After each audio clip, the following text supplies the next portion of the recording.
आज की बात अब हर शाम सोमवार से शुक्रवार 8:30 बजे से। 14 जो पॉइंट्स हैं जिन पर अब आगे बातचीत होने जा रही है, ये बहुत अहम है।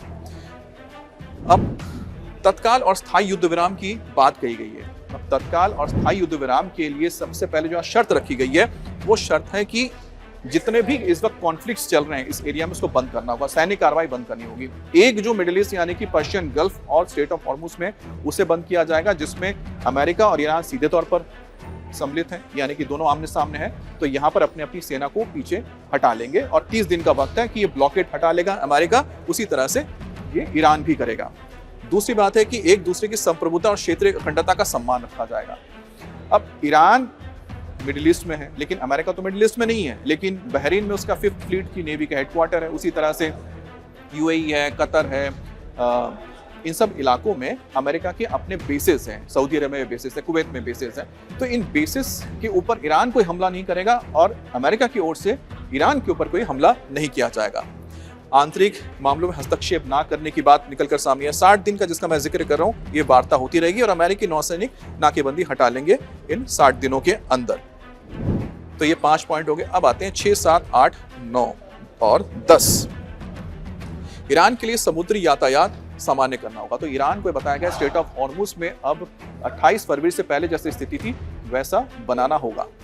और हॉर्मुज को लेकर जो आवाजाही है उसको सुनिश्चित किसको करना है? इस वक्त ईरान को करना है, क्योंकि ईरान ने इस इलाके में माइंस बिछा रखे, माइंस को हटवाना पड़ेगा और उसकी तरफ से कोई हमले ना हो जो भी यहाँ से जहाज गुजरे।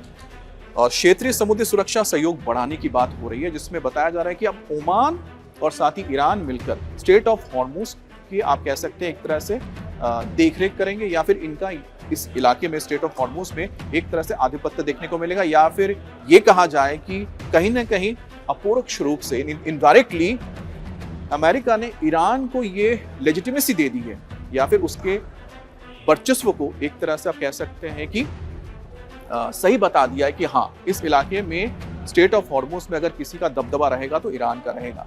हालांकि वाकई में क्या इसको माना जाएगा? जो टोल वसूलने की बात हो रही है कि आप पर्यावरण के नाम पर जो टैक्स लगाएंगे क्या वो वसूल पाएगा? ये सब 60 दिनों के अंदर बातचीत में चलेगा। लेकिन फिलहाल जो ये एमओयू सामने आया उससे तो यही लगता है कि ईरान को इसमें फायदा होता नजर आ रहा है। ईरान पर आर्थिक और वित्तीय प्रतिबंधों को चरणबद्ध तरीके से हटाने का काम शुरू होगा, लेकिन ये तभी शुरू होगा जब 60 दिन के अंदर अमेरिका देखेगी कि जो हमने शर्तें रखी हैं क्या उसको मान रहा है, क्या ईरान उन सब चीजों पर कदम उठा रहा है, उन सब चीजों को लागू कर रहा है, तभी धीरे धीरे प्रतिबंध हटेंगे। ईरान के पुनर्निर्माण और आर्थिक सुधार के लिए $300 बिलियन की बात निकलकर सामने आई। लेकिन ये $300 बिलियन ऐसा नहीं है कि कैश उठा के दे दिया जाएगा। $300 बिलियन की बात जो हो रही है, इसमें जो भी मिडिल ईस्ट के देश हैं वो सब मिलकर मदद करेंगे और जो पुनर्निर्माण किया जाएगा, जो नुकसान हुआ ईरान के अंदर, उसमें पैसा लगाएंगे।